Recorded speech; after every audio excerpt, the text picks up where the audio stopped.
Dagsnytt klokken 12.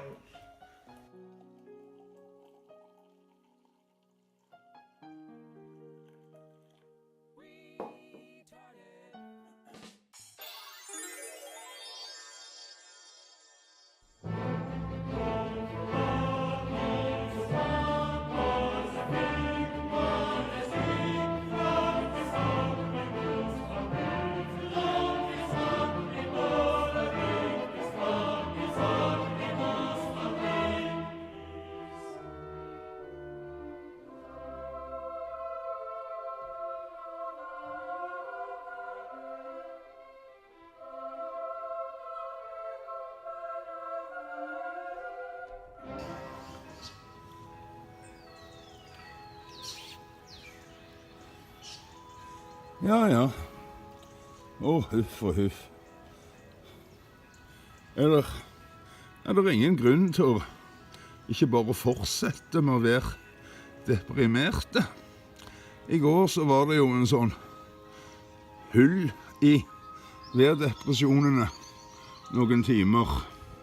Det var faktisk ganske fint når vi satt ut på Balthazar. Men det var en dag det. Hva med i dag? Hvorfor er det ikke sol og fint vær i dag? Bløt asfalt. Artikkelen 13.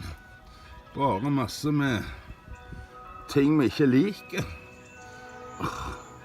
Jeg både håper og tror det er bedre i torre været. Der er det jo nordmenn som sier at det er jo ikke vits å være i Spania. San Miguel ligger jo rett i nærheten, så jeg tror at vi får Ove til å vise oss det. Over til Ove. God morgen her der på San Miguel. Ja, denne søndagsmorgen her så ser det litt merkelig ut. Det er fare for et par dråper med vann kommer ned på formiddagen. Men ellers utover dagen så blir det jo finere og finere, og det vil være sol. 19 grader. Nattemperaturen er nede på 9 grader nå. Og vinden kan ligge rundt 5-6 minutter i sekund. Men som sagt, det ser ut til å bli en bra dag. Eneste del kan komme et par dråper nå i formiddagstimene. Så ha en riktig god dag alle sammen. Ja, det så jo ut som det var blitt litt bedre der i Torrevieja-området. Vi får håpe at de nordmennene blir fornøyd i dag da. Vi blir som sagt ikke noe spesielt fornøyde her. I Øygarden. Jeg har litt problemer med det halve språket der. Sånn. Ja. Der er det i hvert fall soloppgang. Men det er ingen aktivitet. Du vet, det er jo søndag, så du må nok gå i kirka før de kan begynne å tenke på å heve Helge Engstad. De kan jo gå sammen i bønn og vi ber om at han bare blir hevet.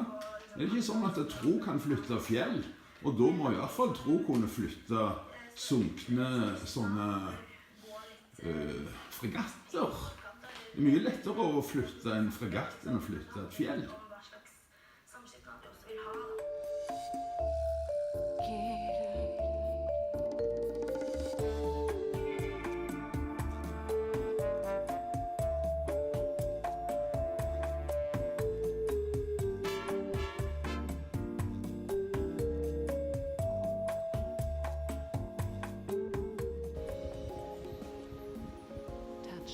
Det så jo tilsynelatende fint ut der i Stavanger, men det så veldig kaldt ut også. Jeg må si det. Veldig kaldt. Så det er ingen grunn til å slutte å være værdeprimerte. Det er faktisk ingen grunn til å slutte å være deprimerte i det hele tatt. Artikkel 13 kom og drep oss. Hvorfor er det ingen aviser, radioer, TV-stasjoner, ingen som snakker om artikkel 13? Det vil jo forandre livene til alle oss. Ja, han kommer litt om Radio Caroline, men først en god porsjon om artikkel 13. When it comes to laws in recent history that have threatened to cause serious damage to creators and consumers everywhere, no law has ever come close to Article 13. Now, normally on this channel you will see me talk about movies where I break down the craft of writing and creating great film, but today I want to devote this month's video to an incredibly serious topic. One that is threatening to cause a major disruption to the way that everybody, including you, me, and everyone you know, creates and consumes content on the internet. Even if you are a creator or consumer based in the USA, this EU law, if passed, will cause a major disruption to the way that you use YouTube, Facebook, and other social media sites. To put it bluntly, if this new law, Article 13, gets implemented, there is a very real chance most content creators you know who are based in the EU will be banned from YouTube. And I wish what I just said was a lie.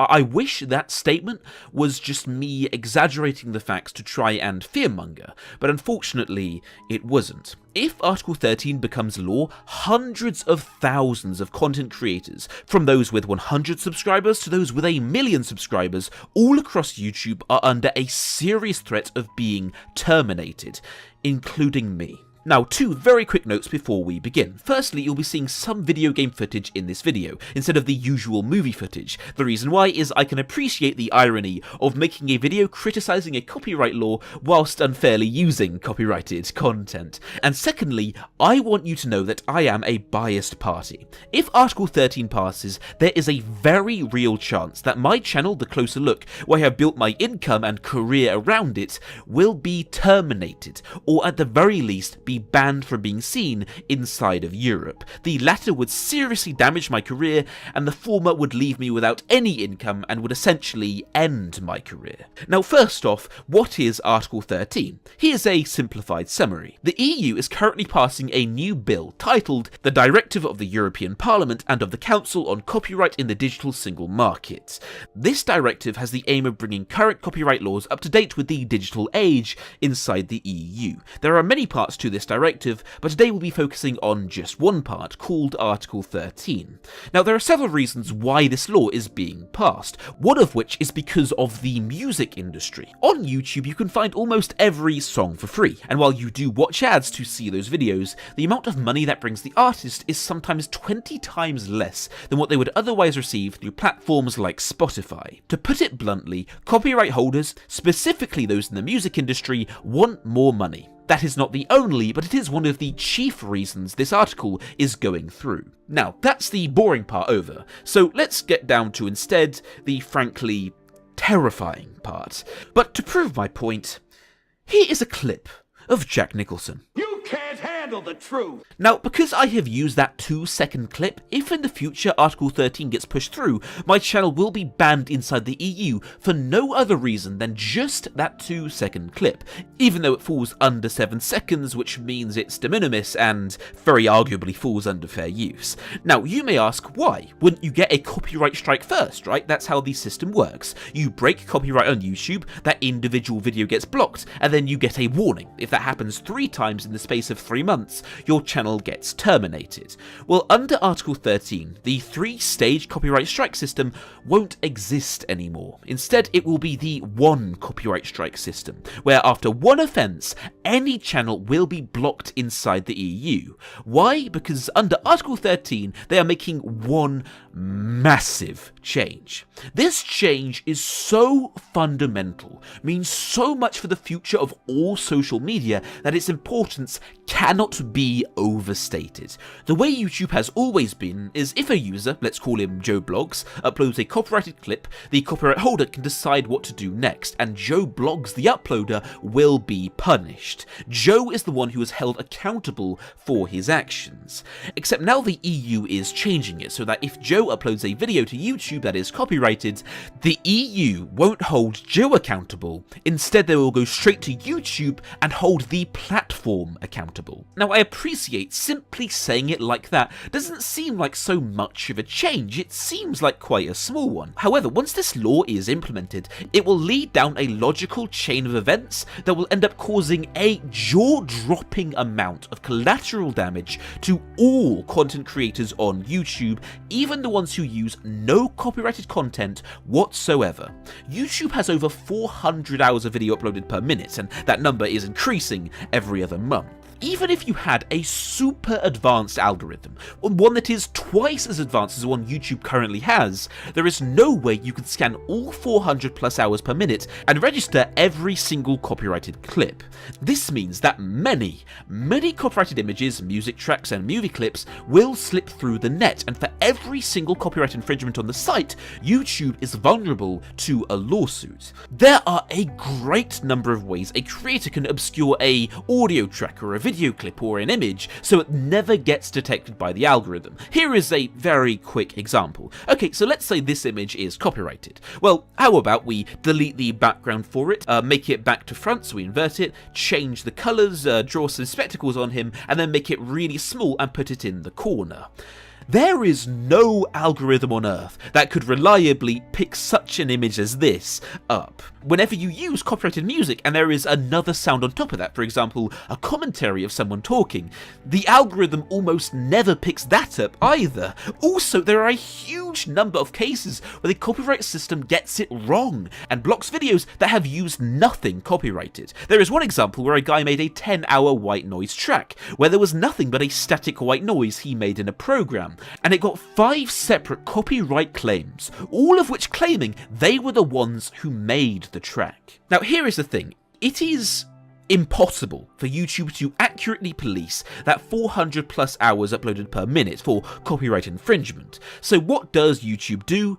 The only thing they can do: stop people uploading videos and having videos shown inside of the EU entirely.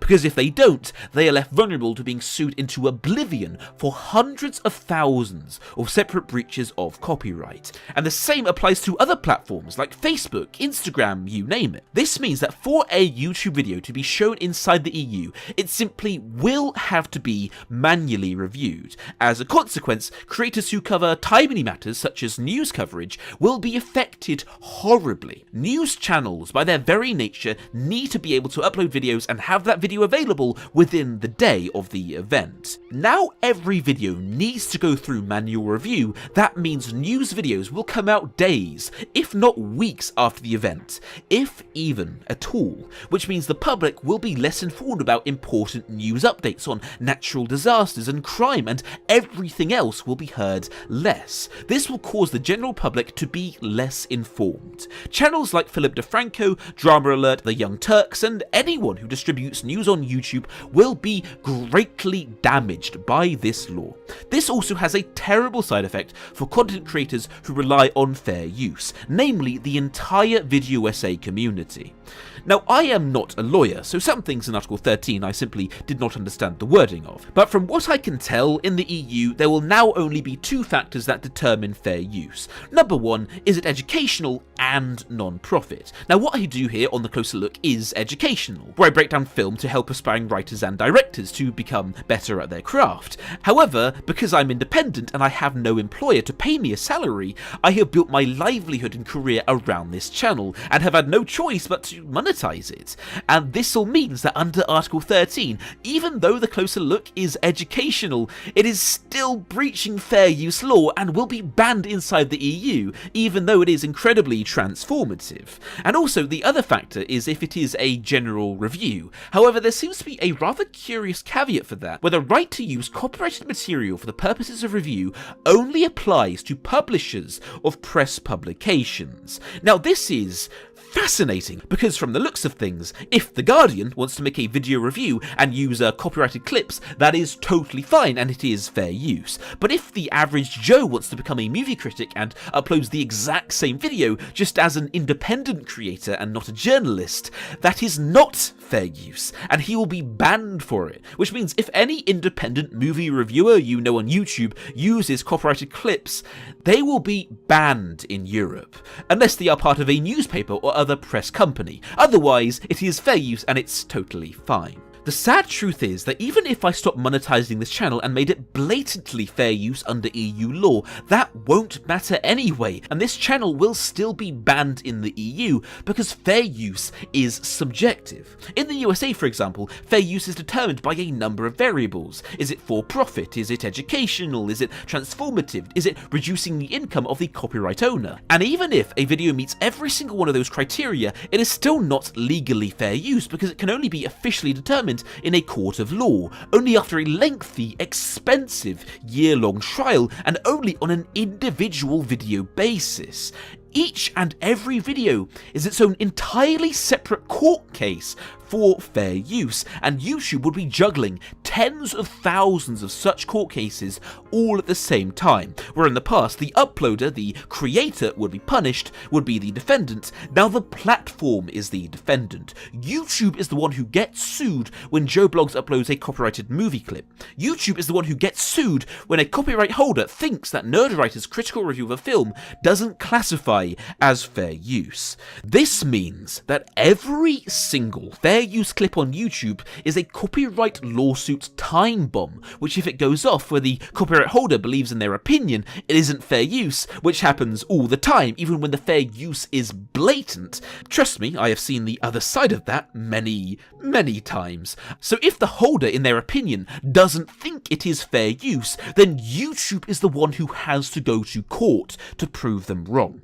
This is an aspect of Article 13 it is clear as day the lawmakers have neglected, because now the platform is held accountable for the actions of its users, you will see a blanket, total ban on all copyrighted content inside the EU, even if it is for non-profit educational purposes, and it is a textbook example of fair use. This will undoubtedly lead to the total destruction of the Video Essay community on YouTube, not to mention many other communities like the YTP and meme community. At the very least inside the EU, at the very most on a global scale. By implementing Article 13, there is a very real chance the EU will kill the very concept of fair use on the internet, whether that be their intention or not. Now, what I do on this channel is strictly for education, but a lot of other video essayists out there, what they're doing is not strictly educational. For example, Nerdwriter, who by the way is a fantastic essayist.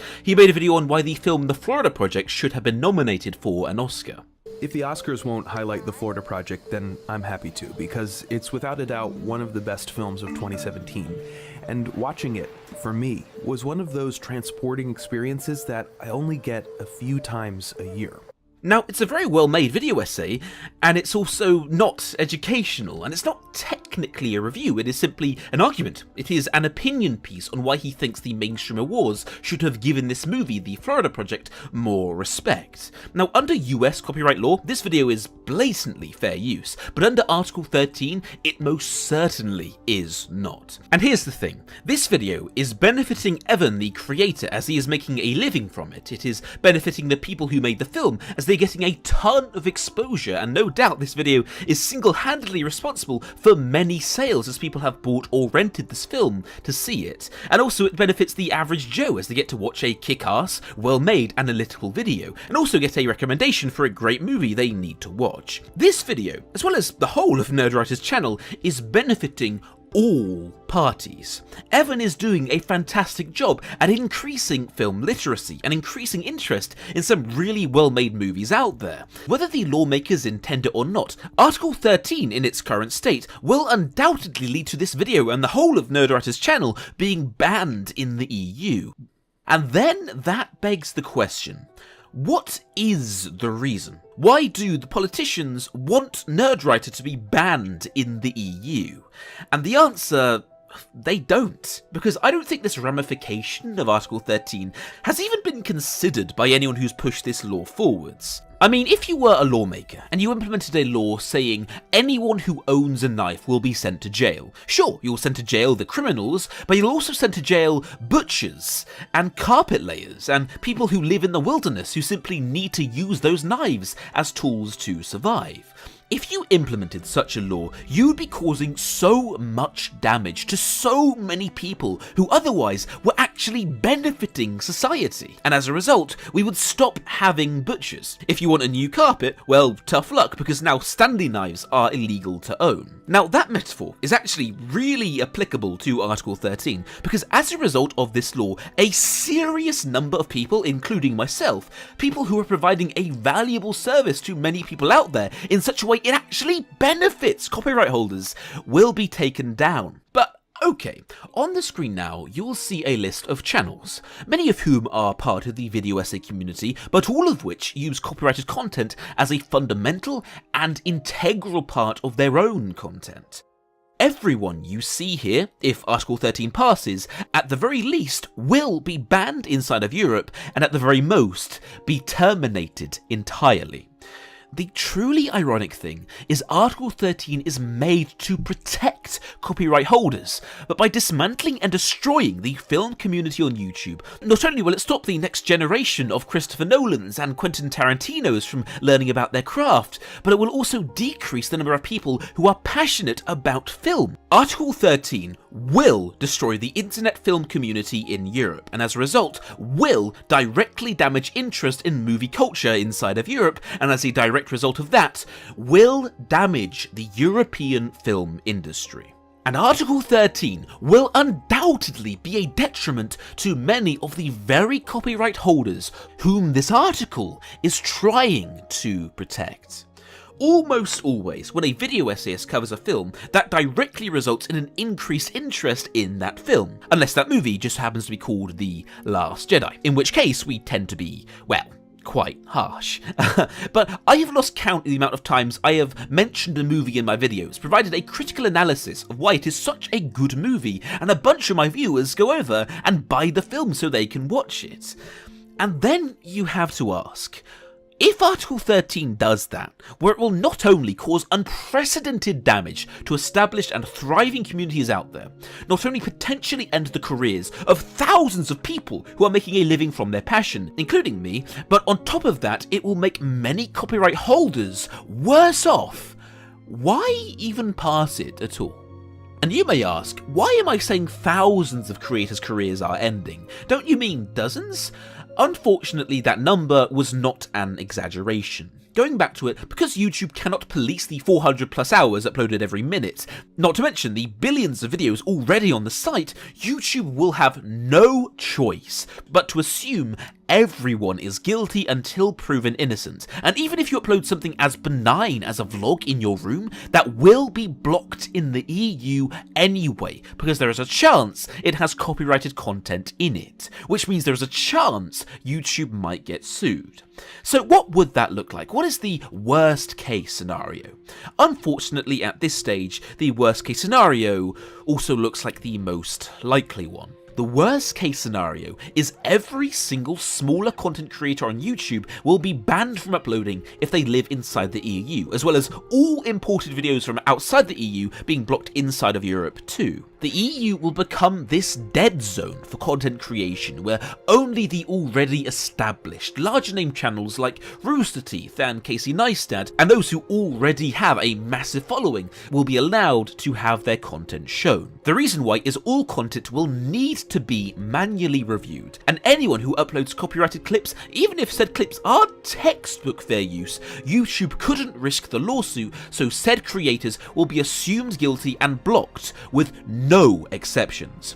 As a result, you will see YouTube stop being a site where innovation is encouraged, and anyone can do it, to being this stagnant library of videos that is less than 1% of the size it once was, where the entire next generation of social media influencers all across the EU will never come to be, because everyone with less than 100k subs will be banned, even if they upload something as innocent as a comedy short. Under Article 13, where once there were no gatekeepers, which is one of the reasons social media is so goddamn great, and after you would need to have the blessing of an established creator to present your content on their channel, whether that blessing comes from being under their employ or paying them a fee. Simply put, if Article 13 passes, it will kill tens of thousands of European creators' careers before they could even start. And for many non-European creators in the USA, for example, it could still end their careers, as they would lose all EU viewership, which might be where they get the bulk of their views. This will all, most likely, result in the complete destruction of smaller, niche communities on the platform inside of Europe, like woodworking, creative writing, dog training, you name it. If you live in the EU, you live in Germany, Sweden, Ireland, Greece, Spain, or any other EU country, and you dream of one day becoming a YouTuber, of starting a channel and growing a following, and one day doing that as a full-time job, well, I hate to say it, but under an Article 13 Europe, you will have no choice but to give up on that dream. It's quite curious to see how such a simple change as making the platform responsible instead of the creator can have.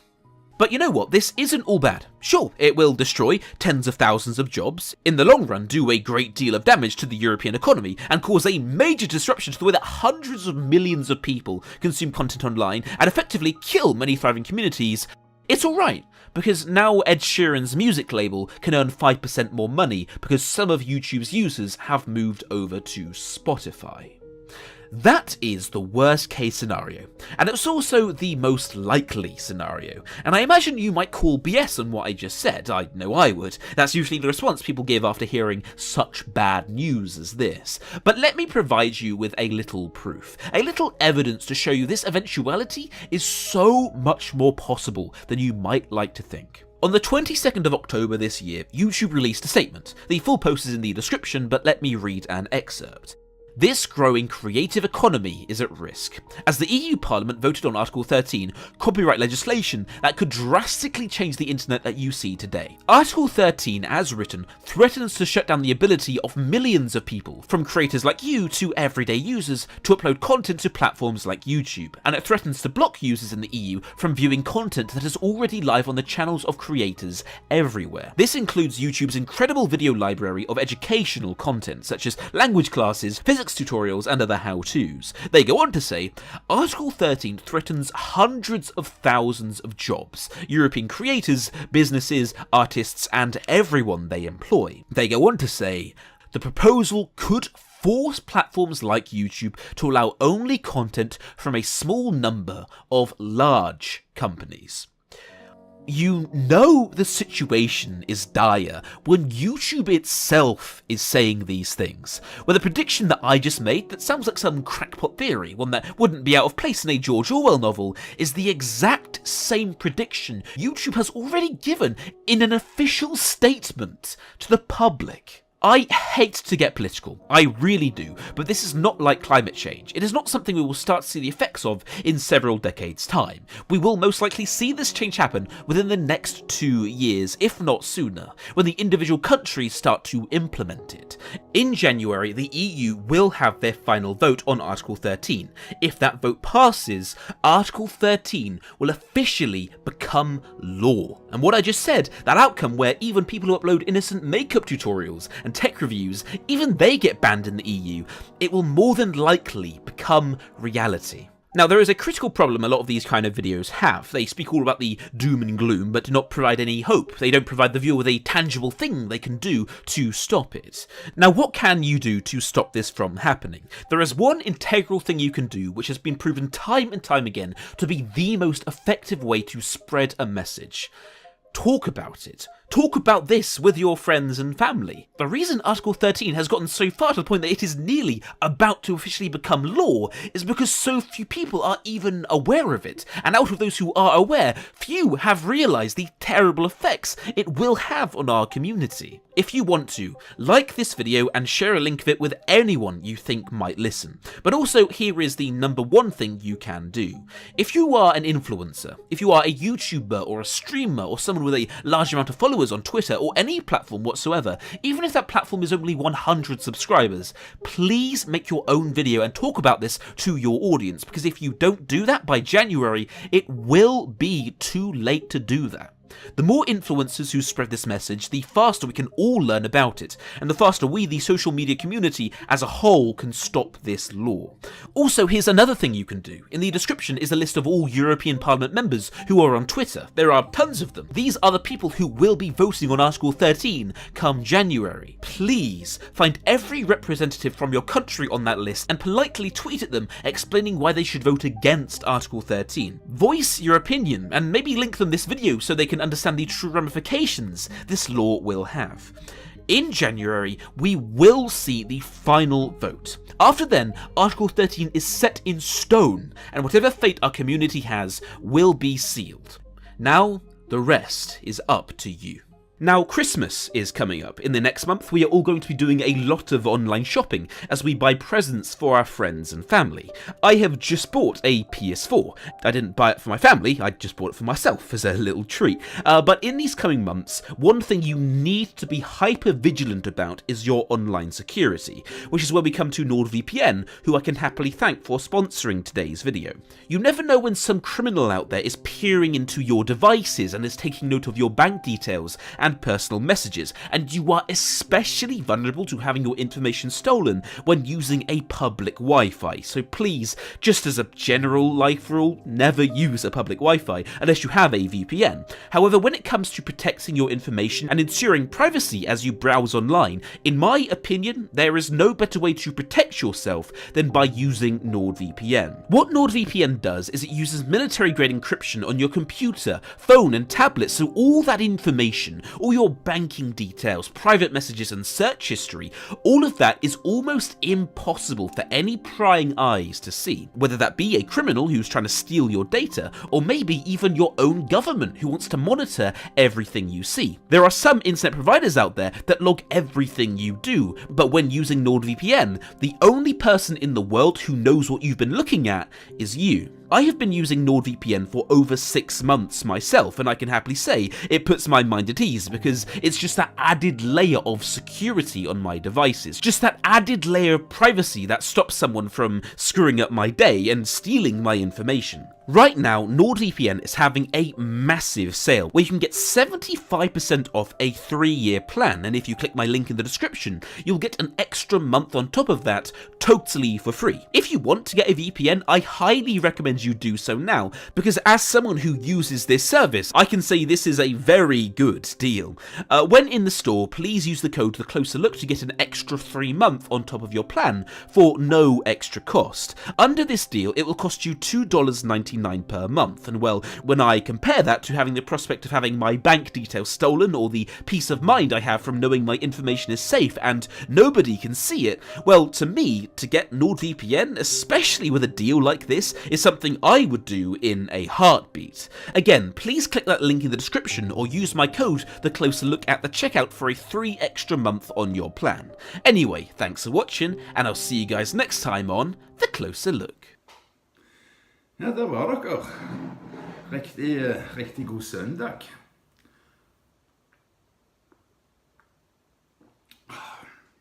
Det er et elendig vær. Jeg har prøvd å spille litt mer deprimert enn det jeg egentlig er da, men det der artikkel 13 altså, det må vi bare bekjempe. Vi må bare bekjempe det. Det er ikke noe annet å gjøre enn det. Det er... Hva er det for noe, Gustav? Den skal fullt ut. Det er helt grusomt. Ja, nå vet dere en del mer om artikkel 13 i alle fall. Og dere som ikke har sett gårsdagens kaffeblogg bør se den også, for der er det 3 forskjellige innslag om artikkel 13 som dere ikke har sett før da, hvis dere ikke har sett gårsdagens. Men dere vet, det skal helst handle om radio- og TV-historie her i kaffebloggen. Det er jo det vi er til for. Ikke så mye for politikken sin del. Religion, det er så lei av at jeg har ikke lyst til å tenke på det engang. Du vet, jeg har vært utsatt for Frelsesarmeen i min ungdom. Jeg ser jo på Frelsesarmeen som kanskje den verste av alle sektene. Altså, Frelsesarmeen er mye verre enn både Smiths venner, og den er verre enn Men den er verre enn Jehovas vitner også. Altså, Smiths venner og Jehovas vitner er småtterier i forhold til Frelsesarmeen, men han der jævelen der Hanevold, han er faktisk enda verre enn Frelsesarmeen, synes jeg, så det går an det også. Nei, skal vi ikke bare komme oss rett av gårde ut i Nordsjøen og se hvordan det gikk med Radio Caroline da? Det gikk rett og slett ikke så bra det.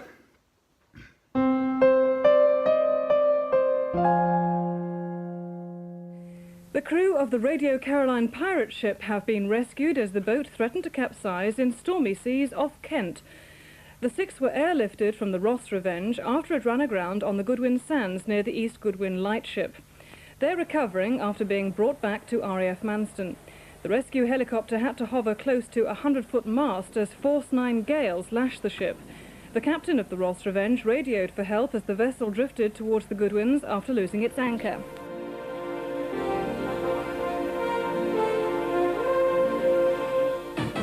Tonight, the battle to save the Radio Caroline ship from breaking up.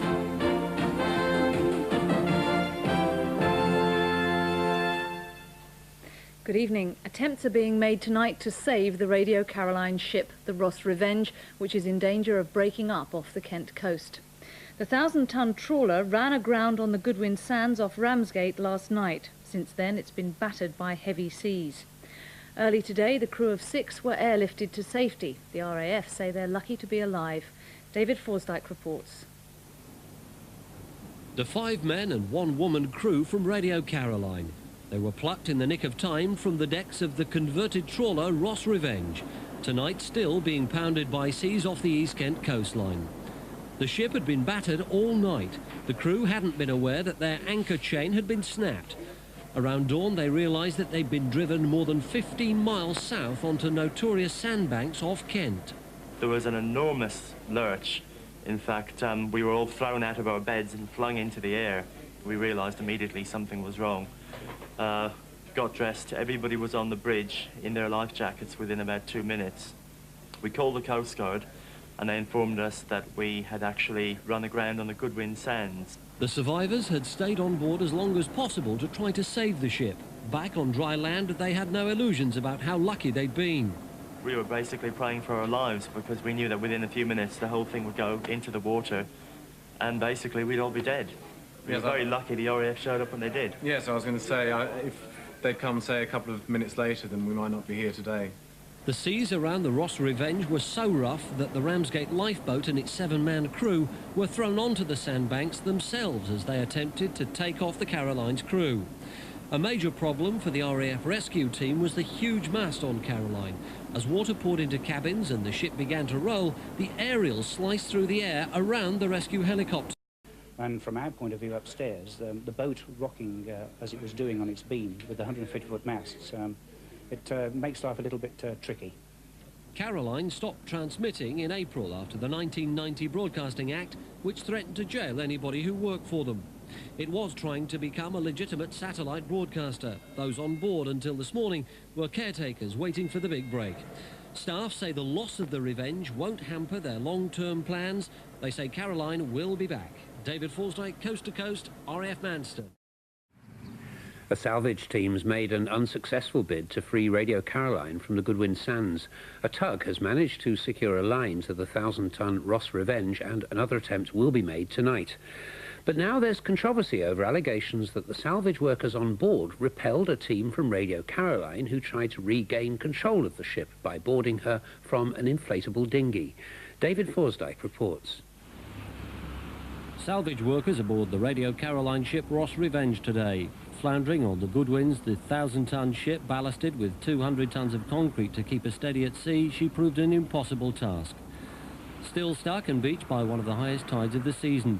But as the salvage team worked with Dover lifeboat crews to secure lines, Caroline staff tried to regain possession of the Revenge. They hired this trawler to take them to the stranded ship. The Ramsgate skipper is an old friend. I've been involved with Caroline quite a few years. It was to, try and get something back, because, well, we were stuck there on the sandbar and it was the first reasonable weather after the flood. Caroline's representative, Peter Murtha, now alleges that his bid to board his old ship was halted by salvors who threw a length of chain at him as he approached. I'd gone out there at least to talk to somebody and certainly to try to get on board, and I didn't imagine that he would use it. I mean, it's a heavy lump of chain and obviously it could have caused injury. The next thing I knew, he'd thrown it at me. Tonight, Dover Harbour Board deny the allegation that members of the tug crew on board the Ross Revenge used force to prevent the man from attempting to board the vessel, or that they threatened him with chains. Our engineer independently decided to go out to see if he could assist on the salvage. But of course, legally, the vessel is in control of Dover Harbour Board at the moment, and it wasn't possible for him to go on board. Possession of a stranded ship is a grey area. Salvage can depend on occupation and who has lines aboard. The part of the Dover lifeboat playing in helping to tie cables to the ship has met with surprise. We saw the ropes being taken on board from one of the small lifeboats, the inflatable. What's your impression of the RNLI's involvement? Well, I think if it was up to the salvors, it's their job to obviously secure a rope to the ship, but not for the RNL to probably get involved. Salvors will try around midnight tonight to attempt once again to free the Ross Revenge, leaving the argument over ownership until later. David Forsdyke, Coast to Coast, the Goodwin Sands. A salvage team has made an unsuccessful bid to free the Radio Caroline ship from the Goodwin Sands. Another attempt will be made tonight. Meanwhile, there's a row over salvage rights for the Ross Revenge. A third attempt to rescue the stranded Radio Caroline ship has proved successful. The Ross Revenge had been grounded on the Goodwin Sands off the Kent coast for 2 days. Salvage crews pulled the boat from the sandbank on this morning's high tide, and 2 tugs are now taking it. The Radio Caroline ship Ross Revenge is at Dover docks after being successfully salvaged from a sandbank. The vessel was recovered at the third attempt after being grounded on the Goodwin Sands off the Kent coast for 2 days. Salvage crews pulled the boat from the sandbank on this morning's high tide, and 2 tugs towed it to Dover. The Radio Caroline crew are negotiating with Dover Harbour Board over salvage rights. Cost tens of thousands of pounds. Now the station manager wants to market the vessel as a tourist attraction to raise money. She's a very famous radio station, very famous ship, and I think she'll make, in the short to medium term, quite a good publicity boost for the town of Dover. The long-term plan is to get the Ross Revenge back out to sea and regain the broadcasting rights the station lost last year. Until then, its fans will have to do with watching rather than listening. Richard Brock, TVS News, Dover. Hi, this is Robin Campbell from UB40. You're listening to Radio Caroline, 558 AM. Well, I'd just like to say welcome back to Caroline. We are here to stay, and don't you forget it. Whilst I do have this opportunity, I'd like to say a very big thank you to all those many people out there that have helped us during our recent difficulties, and just to let you know that it is very, very much appreciated by all of us out here. 3 decades of great music for Europe. This is Radio Caroline. Listening to Caroline 819, something now from John Waite's new band, Bad English. But don't you agree, Peter, that I think to some extent you've paid your disc jockeys a slight disservice tonight by saying they couldn't recreate the Caroline thing on land? I think the last 2 weeks has proved that they can. And, I think to take this, the magic of Caroline must come from a ship to extremes is a bit unfair on the disc jockeys. Well, fair or unfair, all I can say is that when Radio Caroline was on the air from the boat, I used to have it on all the time and used to enjoy listening to it. I've listened to the satellite programs for probably less than 1 hour altogether. 576. The legend lives on. This is Europe's musical heartbeat, Radio Caroline. 576. Caroline. 94.9 FM, 14:58 AM. This is the BBC station for London, Greater London Radio. It's exactly 9 o'clock. 6 people have been rescued from the former Radio Caroline ship, the Ross Revenge, which ran aground in heavy seas off Ramsgate. Peter Hunt reports. The ship, the Ross Revenge, got into trouble at about 4 o'clock this morning. The 6 people on board the vessel, which is the home of the former pirate radio station, Radio Caroline, realised they were touching the bottom. An RAF rescue helicopter went to the scene, but the crew at first wanted to remain on board while it was towed to safety. But then it began to keel over on its side, and the 6 people were winched off. A second attempt to refloat the former Radio Caroline ship will be made this morning. The Ross Revenge was washed up on a sandbank off Ramsgate early yesterday. A tug from Dover will try to get a line aboard at the next high tide at about 10 o'clock. Na 8 jaar op zee te hebben gelegen wordt de Ross Revenge op 22 november de haven van Dover binnengesleept. De scheepvaartinspectie bevindt het schip niet zeewaardig. En zolang de bergingskosten niet worden betaald, blijft het schip aan de ketting liggen. Radio Caroline, loving awareness. Radio Caroline, love and good music. Radio Caroline.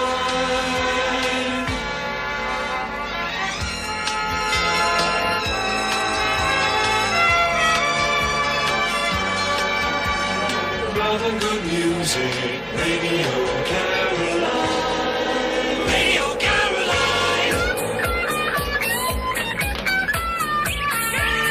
Caroline, 319 Caroline. All the hits of Caroline.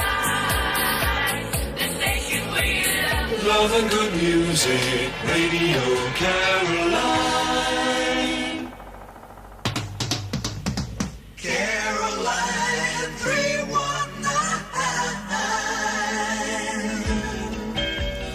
loving awareness.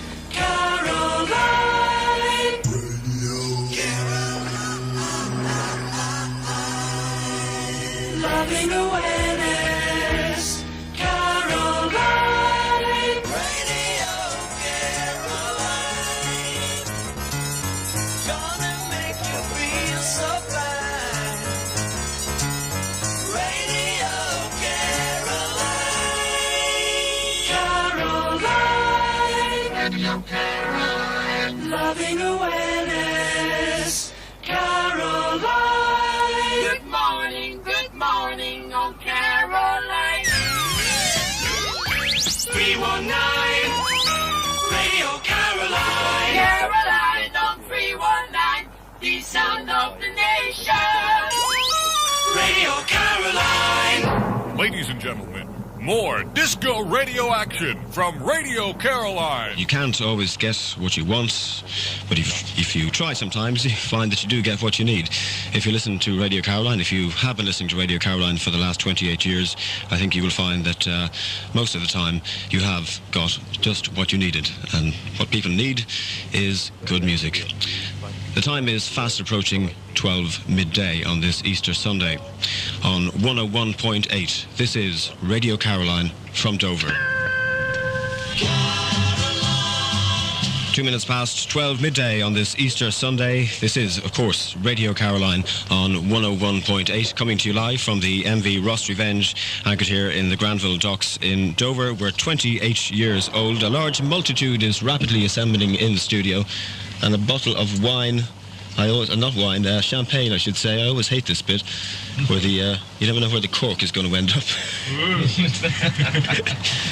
Is it going to go anywhere? Oh, yes, there we go. Happy birthday, Caroline. Thank you very much indeed. That's Paul Ryder there doing the honours. A man who always knows exactly what to do with a bottle. Your station, Caroline. Broadcasting again for the first time in more than 2 years. The station was closed after a raid at sea, but now the former pirate station is broadcasting once again from Dover, this time with a temporary licence. Radio station Radio Caroline says it's trapped in Dover Harbour because of government red tape. The operators want to move their ship, the Ross Revenge, to Chatham, but the Department of Transport won't let them. Philip Hornby explains. This is Radio Caroline, testing on 101.4. Caroline's back on the air, and it's legit, broadcasting to the Medway towns thanks to a temporary licence from the Radio Authority. But they're having to do it from Dover, beaming a signal that travels from the ship via Dover Castle, Brighton, Portsmouth, London and Maidstone. How much simpler it would be, they say, to tow the ship to the Medway and broadcast direct. Cheaper too.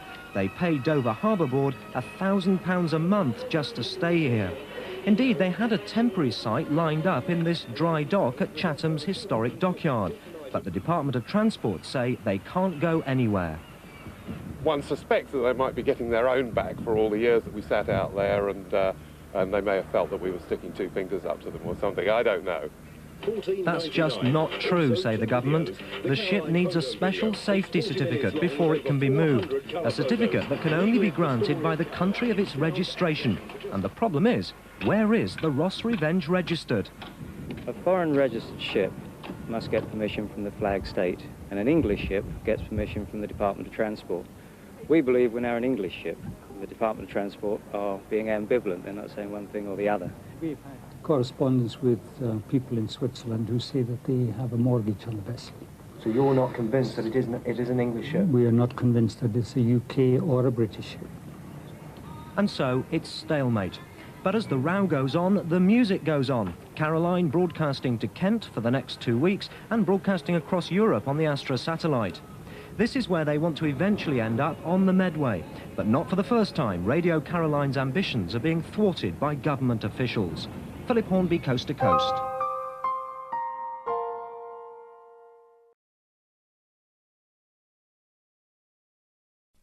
This is a story of man's fight for freedom. The beginning is in the past, the middle is now, the end is in the future. It is a story of sadness and of triumph. August the 14th, as disc jockeys Robbie Dale, Johnny Walker and Ross Brown leave Liverpool Street, London. Spurred on toward the sea by the hundreds of cheering people. See them now as they stand on the tender.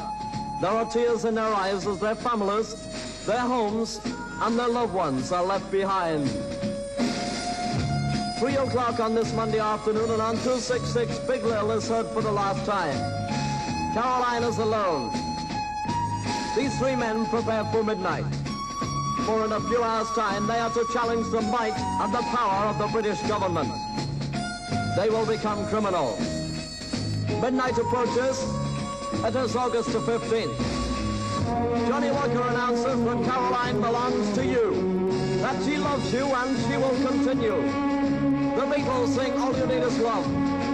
These two men sound happy, but underneath they are sad, for they now know that they have passed the point of no return.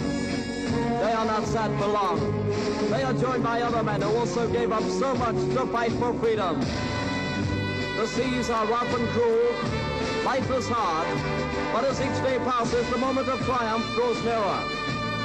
The British people rally round. They send food, they send comfort, and they send their love. All you need is love, and love overcomes. The British government relents. Caroline raises her anchor and heads for England.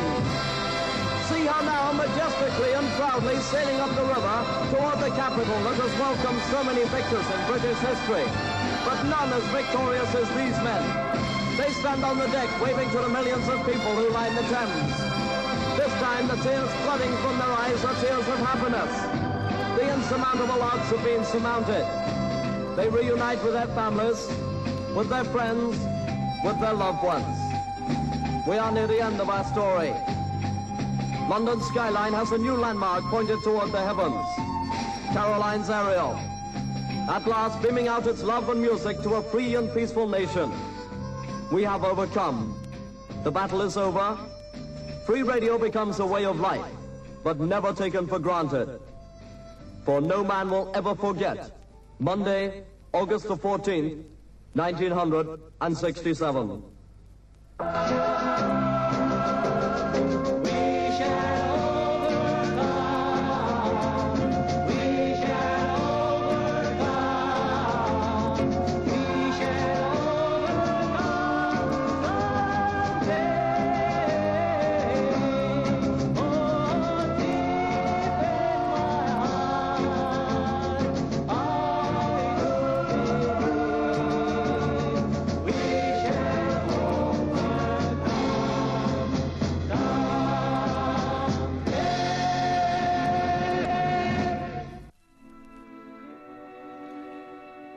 Ja, kjære venner av kaffebloggen. Nå må dere protestere. Ta kontakt med politikere, ta kontakt med stortingsrepresentanter, journalister, Dagsnytt 18 ikke minst. For vi må forhindre at det 12. september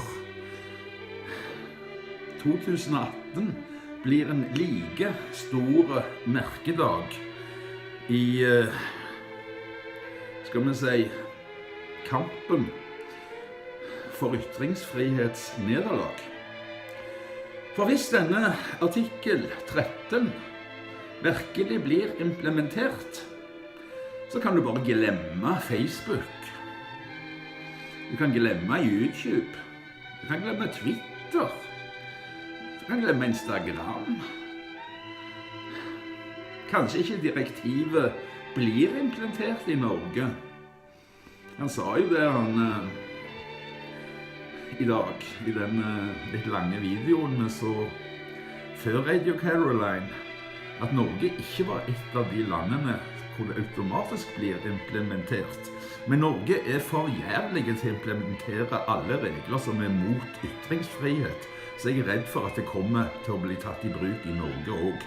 Nei, vi må bekjempe med alle midler denne her artikkel 13. Ja, det har sluttet å regne nå, så det er vel gjerne håp for en litt bedre dag. Jeg skal ut på trappen og ta et lite bilde.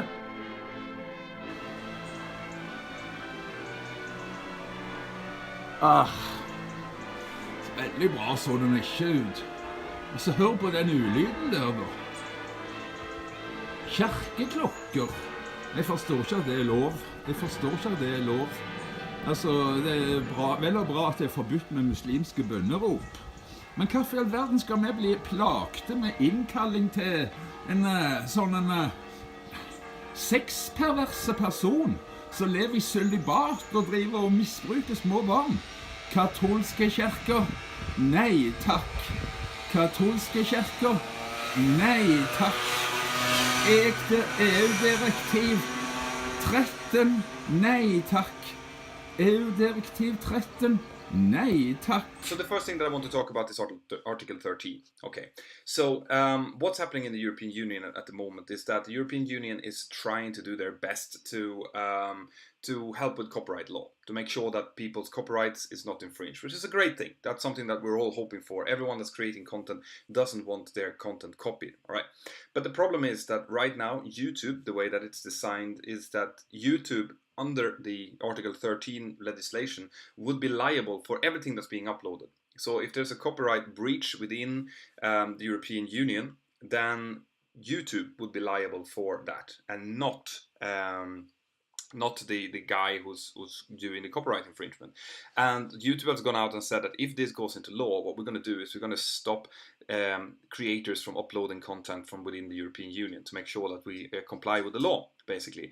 And specifically, that's channels that are using clips from, for example, news organizations, and I do that. You know, if there's a big news article about a specific aircraft accident or incident that's happening, I'm going to do that. And I also use some segments from other YouTubers, which I then put a description, you know, a credit in the description of the video, making sure that, you know, you guys, after you've seen the video, you can go in and you can check it out and you can see the full-length video. There are normally some fantastic creators out there that I feature, but if this legislation goes through, that will not be allowed anymore. And what will happen is that channels like mine and other similar channels within the European Union is just going to get shut down. So it's really, really important, guys, that you, A, get the Mentor Aviation app, because if this happens to YouTube, then the only way that I'll be able to create content is by uploading it through my own app and then making sure that you guys get those videos anyway. And also that you lobby, that you contact whoever is in government in your country and tell them that you think that this is horrible. I have a link here in the description as well to the Save My Internet campaign that YouTube and other giants are doing. Of course, this is not, you know, they're not doing this because they love content creating. They're doing this because they want to save their business model. But still, it's worth to lobby. It's worth to push that you guys want to make sure that channels like mine continue to exist. So do that.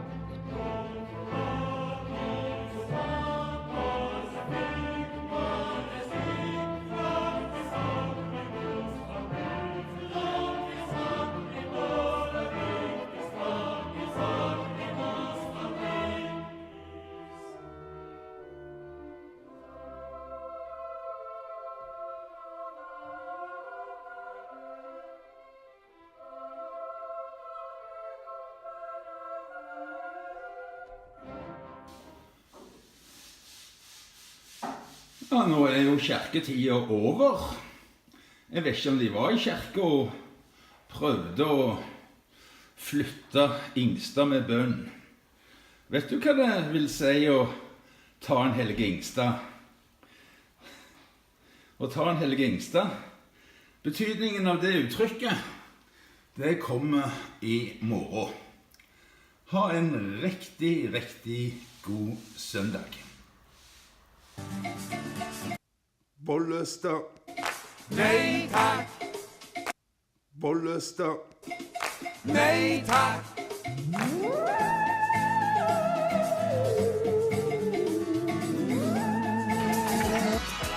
Hej kära publik, hjärtligt välkomna. Vi ska skildra skönhetsdrottningen mitt framför era ögon. Vilken härlig publik ni är! Flickorna!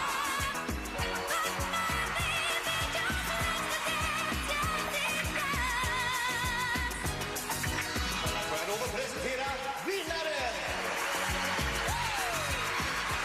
Om du skulle få bestämma i världen, vad menar du skulle vara annorlunda då? Jeg synes det er innmari dumt med krig og fred og religion og politikk og sånn. Og så synes jeg det er innmari viktig at skjønnheten kommer innenfra.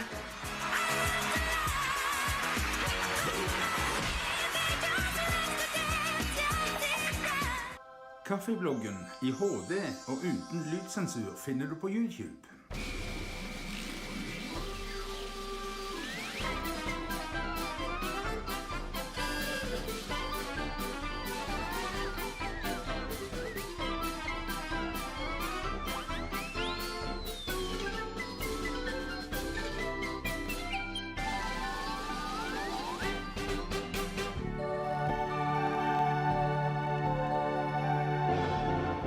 If you don't have any art, you're pretty much lost.